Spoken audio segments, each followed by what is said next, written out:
दोस्तों Infibeam Avenue की बात करें तो यहाँ पे बहुत बड़ी गुड न्यूज़ निकल के आ रही है। इन्फीबीम एवेन्यू को क्वार्टर 2 को लेकर उनके शेयर ट्रांसफर एजेंट की तरफ से सर्टिफिकेट प्रोवाइड कर दिया गया है। यानी क्वार्टर 2 पूरी तरह से सब कंप्लीट हो चुका है और जल्द ही हमारे सामने रिजल्ट भी होगा। यहाँ पे इन्फीबीम एवेन्यू बहुत जल्द बड़ी बड़ी कंपनियों को टक्कर देने को तैयार है। बिल्कुल जियो फाइनेंशियल जैसी ही सर्विस शुरू करने जा रही है। ऐसे में आने वाले समय क्या ये छोटा सा स्टॉक बड़ा धमाका कर सकता है? क्योंकि कंपनी का पोर्टफोलियो बहुत ही शानदार है। कंपनी आर्टिफिशियल इंटेलिजेंस और यूपीआई ट्रांजैक्शन में काम करती है। इंडिया के अलावा विश्व के काफ़ी देशों में कंपनी का कामकाज है। क्या इस स्टॉक में दाव लगाना चाहिए? दूसरी तरफ अगर हम सालासर टेक्नो इंजीनियरिंग की बात करें तो कंपनी का जो बिजनेस है बहुत ही ज़बरदस्त है। शेयर की प्राइस काफ़ी नीचे है। अब आने वाले समय में कंपनी के लिए बहुत सारी अपॉर्चुनिटी है। सरकार का इस सेक्टर को जो पूरा सपोर्ट मिल रहा है, जिसके हम कह सकते हैं कि स्टॉक आने वाले समय कमाल कर सकता है। तो क्या इस लेवल पे खरीदारी करनी चाहिए, जानने की कोशिश करेंगे। यहाँ पे कुछ बड़ी अपडेट निकल के आ रही है जिनको हम एक एक करके डिस्कस करेंगे। लेकिन फ्रेंड्स उससे पहले अगर आप पहली बार हमारे चैनल पे आए तो चैनल को सब्सक्राइब कर दीजिए, एक बेल आइकॉन दबा दीजिए ताकि जब भी नया वीडियो बने पहला नोटिफिकेशन आपको मिले। वीडियो पसंद आए तो लाइक से जरूर कीजिए। चलो फ्रेंड्स वीडियो स्टार्ट करते हैं। मैं हूँ आपका दोस्त एस.बी. दवे और हमारे अपने चैनल ऑनलाइन कमाई में आपका बहुत बहुत स्वागत है। तो सबसे पहले इन्फीबीम एवेन्यू के कारोबार की बात कर ले तो फ्राइडे को 28.80 पर क्लोजिंग थी 0.63% की तेज़ी के साथ। अब देख सकते हो कि स्टॉक पिछले 2 ट्रेडिंग सेशन से गिरावट में था, लेकिन फाइनली फिर से पॉजिटिव क्लोजिंग दी है। लेकिन अभी फिलहाल स्टॉक सीमित दायरे में ट्रेड कर रहा है। 4 अक्टूबर को स्टॉक 32 तक चला गया था। उसके बाद वापस गिरावटी स्टॉक 28 के आसपास आया और अभी 4-5 ट्रेडिंग सेशन से 28-29 के आसपास ही ट्रेड कर रहा है। एक बार फिर से 30 को क्रॉस करेगा तो नई तेज़ी की तरफ आगे बढ़ता हुआ दिखाई दे सकता है। लेकिन एक तरह से देखें तो ये डिप में खरीदारी का बहुत अच्छा मौका है, क्योंकि ये प्राइस आने वाले 6 महीनों बाद आपको देखने को नहीं मिलेगी। ये स्टॉक बहुत बड़ा मल्टीबैगर बनने की तरफ आगे बढ़ रहा है। अब यहाँ पे जो बड़ी अपडेट निकल के आ रही है, इन्फीबीम एवेन्यू ने एक्सचेंज को जानकारी दी है। उनका कहना है कि हमें सर्टिफिकेट प्राप्त हुआ है हमारे share transfer agent Alankit assignment की तरफ से। क्वार्टर 2 को लेकर सारी की सारी जो संभावना वो क्लियर हो चुकी है। तो यहाँ पे अलंकित असाइनमेंट की तरफ से भी एक्सचेंज को अपना जो लेटर जारी किया गया, जिसमें कहा गया कि हम सर्टिफाइड कर रहे हैं जो भी सिक्योरिटीज़ है इन्फीबीम एवेन्यू की, जो डीमेट रूप में जो शेयर थे और जो पहले फिजिकल रूप से थे, उनको उसका डिजिटलीकरण कर दिया गया है। यानी जो पहले फिजिकल रूप से थे उनको डीमेट में ट्रांसफ़र कर दिया गया शेयर, और जो पहले फिजिकल रूप से जो डॉक्यूमेंट है उनको अब कैंसिल किया जाएगा। इसकी जानकारी एक्सचेंज को दी गई है। अब यहाँ पे इन्फीबीम एवेन्यू की बात करो, कंपनी यूपीआई पेमेंट का बिजनेस तेज़ी से आगे बढ़ाने को बिल्कुल तैयार है और इसके लिए नई ऐप रेडिफ पे इन्होंने शुरू करने की अनाउंस किया है। अब ये रेडिफ पे जो ऐप है ये आने वाले समय फ़ोनपे, पेटीएम, गूगल पे और मोबीक्विक जैसी कंपनियों को टक्कर देगी। कंपनी ने अपना कारोबार तेज़ी से आगे बढ़ाने की तैयारी कर ली और इसीलिए 54% की स्टेक rediff.com में इन्होंने ले ली थी और मालिकाना हक अब देख सकते हो कि यहाँ पे इन्फीबीम एवेन्यू के पास आ चुका है। तो कंपनी का प्लान है कि कंपनी आने वाले समय देखो कि insurance business, lending, stock trading, wealth management जैसे बिजनेस इस यूपीआई पेमेंट ऐप के माध्यम से करेगी। यानी जो जियो फाइनेंशियल सर्विस के जो बिजनेस है वही सारे बिजनेस ये कंपनी करने जा रही है। क्लियरली देख सकते हो कि विजन बड़ा है और सरकार की तरफ से इनको परमिशन मिल चुकी है। ऐसे में आने वाले समय ये स्टॉक कमाल कर सकता है। यहाँ तक कि कंपनी आर्टिफिशियल इंटेलिजेंस पे बहुत तेज़ी से कारोबार करी है और इसके लिए इन्होंने गांधीनगर में नई सब्सिडीज कंपनी बना दी है। और आर्टिफिशियल इंटेलिजेंस इस समय सबसे शानदार ग्रोइंग बिजनेस है, जिसकी वजह से इसका आने वाले समय बहुत सारा बेनिफिट हो सकता है। और अब रिजल्ट भी आने वाला हमारे सामने क्वार्टर 2 रिजल्ट बेहतर होगा तो फिर एक शानदार तेज़ी फिर शुरू हो जाएगी। हम पिछले कुछ रिजल्ट की बात करें, सितंबर 2023 में कंपनी का ऑपरेटिंग रेवेन्यू 740 करोड़ के आसपास था। दिसंबर 2023 में बढ़ के 860 करोड़ तक पहुंच गया।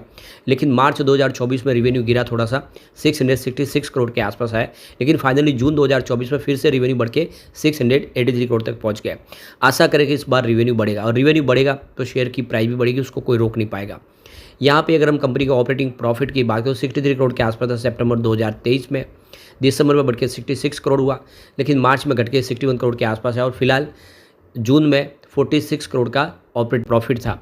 तो इस हिसाब से थोड़ा ऑपरेटिंग प्रॉफिट गिरा है। ये थोड़ी सी चिंताजनक बात जरूर है, लेकिन जिस वजह से कंपनी तेज़ी से अपने बिजनेस को बढ़ा रही है आने वाले समय ये बेहतर कर सकता है। प्रॉफिट की बात करें तो सितंबर 2023 में 36 करोड़ के आसपास था, जो दिसंबर 2023 में बढ़ के 41 करोड़ तक पहुंच गया और मार्च 2024 में ये 43 करोड़ तक पहुंच गया। लेकिन जून 2024 में फिर से प्रॉफिट गिर के 36 करोड़ के आसपास आए और इसीलिए शेयर की प्राइस भी थोड़ी सी दबाव में आई। इस बार अगर प्रॉफिट बढ़ेगा तो बहुत शानदार यहाँ पे तेज़ी शुरू हो सकती है। ऐसे में एक अच्छा मौका है लॉन्ग टर्म का नजरिया लेकर निवेश करने का। ये स्टॉक आने वाले समय मल्टी बैगर साबित हो सकता है। अब चलते हैं हम सालासर टेक्नो इंजीनियरिंग की तरफ। 19.16 पर क्लोजिंग थी, 0.10% की हल्की सी गिरावट के साथ। अब इसकी परफॉर्मेंस देखें तो पिछले 3 ट्रेडिंग सेशन से लगातार पॉजिटिव क्लोजिंग दे रहा था। 8 तारीख से देखें तो स्टॉक में पॉजिटिव क्लोजिंग थी, लेकिन 3 दिन की ट्रेडिंग जो पॉजिटिव रही उसके बाद में गिरावट हुई फाइनली 11 अक्टूबर को। वैसे तो अगर आप देखें तो स्टॉक अभी इस समय पॉजिटिव जोन में ही है, लेकिन 27 सितंबर को ये 20 रुपये के आसपास था। फिर आप देखो 1 अक्टूबर को भी इसकी प्राइस हमने 20 रुपये तक देखी, हाई प्राइस इंट्राडे की तो 19 की थी, लेकिन आप देखें तो कि जो हाई बनी वो 20 की प्राइस थी, लेकिन वहाँ से स्टॉक नीचे है। एक बार 20 को क्रॉस कर जाएगा फिर से तो एक नई तेज़ी की हम यहाँ पे संभावना व्यक्त कर सकते हैं। फिलहाल स्टॉक 5 डे और 50 डे मूविंग एवरेज से ऊपर है, लेकिन 20 डे, 100 डे और 200 डे मूविंग एवरेज से नीचे ट्रेड कर रहा है, यानी पिछले काफ़ी समय से स्टॉक दबाव में। लेकिन एक अच्छी बात है यहाँ पे जून महीने में अगर आप देखें तो एफआई ने अपनी होल्डिंग यहाँ पे डबल कर दी है। 3% की होल्डिंग थी, देख सकते हो कि यहाँ पे मार्च में 3% के आसपास की होल्डिंग थी, जो जून में 6.66% हुई। ज़बरदस्त होल्डिंग बढ़ी है। क्लियरली देखो कि इस स्टॉक पे एफआई पूरा भरोसा करे। यहाँ पे एफआई की संख्या में ज़बरदस्त वृद्धि हुई है, पहले 18 थे वो बढ़ के 24 हो चुके हैं। तो ये एक अच्छी बात है कि इसमें एफआई का रुझान पॉजिटिव है। ऐसे में आने वाले समय ये स्टॉक बेहतर कर सकता है। कंपनी के बिजनेस की बात तो कंपनी डाइवर्सिफाई पोर्टफोलियो है कंपनी का, जिसमें कंपनी का स्टील सेक्टर का बिजनेस है, लेकिन कंपनी टेलीकॉम टावर बनाती है, हर तरह के टावर तैयार करके देती है कंपनी। यहाँ के पावर टावर भी बनाती है कंपनी पावर सेक्टर के लिए, ट्रांसमिशन लाइन बिछाने का काम करती है कंपनी। इसके अलावा रेलवे इलेक्ट्रिफिकेशन का काम करती है, रेलवे सेक्टर के लिए इलेक्ट्रिफिकेशन करती है कंपनी, और सोलर पैनल भी बनाती है। यानी इसका बिजनेस आप देख सको कि कंपनी का अलग अलग 3 बड़े सेगमेंट में काम का है, जिसमें रेलवे सेक्टर, सोलर सेक्टर और टेलीकॉम सेक्टर, और तीनों पे सरकार का इस समय पूरा का पूरा सपोर्ट है। यहाँ तक कि आप देखें तो सरकार ने यहाँ पे देख सकते हो कि सोलर पीवी मॉडल के लिए पीएलआई स्कीम लॉन्च की है, जिसका फ़ायदा आने वाले समय इन कंपनियों को हो सकता है जो इससे संबंधित कंपनियाँ हैं। काफ़ी शानदार तरीके से यहाँ पे देखें तो सोलर सेक्टर के लिए सरकार का योगदान हो रहा है। और ये जो रिपोर्ट निकल कर नहीं आई है कि टेलीकॉम टावर जो बिजनेस है वो आने वाले समय काफ़ी बेहतर कर सकता है, एक ज़बरदस्त तेज़ी की संभावना दिखाई दे सकती है। और कंपनी टेलीकॉम टावर बनाती है, हर बड़े बड़े जो क्लाइंट इनके, चाहे वो एयरटेल हो, आइडिया, वोडाफोन हो, सबके सभी इनके क्लाइंट है। ऐसे में इस कंपनी का बिजनेस तेज़ी से बढ़ता हुआ दिखाई देगा। एक और जो बड़ी अपडेट निकल के आ रही है, रेलवे सेफ्टी के ऊपर सरकार इस समय ध्यान दे रही है और एक पार्लियामेंट्री पैनल बनाया गया है जो इस समय सेफ्टी के ऊपर फोकस करेगा। इसके अलावा रेलवे इंफ्रा के ऊपर, जो फ्रेट कॉरिडोर बने उनके ऊपर, तो देख सकते हो कि जो रेलवे के अंदर खर्च होने वाला है, ऐसे में रेलवे इलेक्ट्रिफिकेशन बाकी हो उसको ले, तो ये कंपनी को फ़ायदा होता ही दिखाई देगा। आरवीएनएल जैसे पार्टनर के साथ में इनका एक कमिटमेंट है जो आने वाले इसमें रेलवे सेक्टर में तेज़ी से कारोबार को आगे बढ़ाएंगे। तो कुल मिला के ये एक बहुत अच्छा मौका है सालासर टेक्नो इंजीनियरिंग में निवेश करने का। आने वाले समय ये स्टॉक बेहतर कर सकता है और काफ़ी अच्छा इसका ट्रैक रिकॉर्ड है बोनस देने का भी। तो कुल मिला के सालासर टेक्नो इंजीनियरिंग हो या फिर इन्फीबीम एवेन्यू, ये दोनों नए ज़माने के बिजनेस करने वाले खिलाड़ी है जो आने वाले समय मल्टी बैगर साबित हो सकते हैं।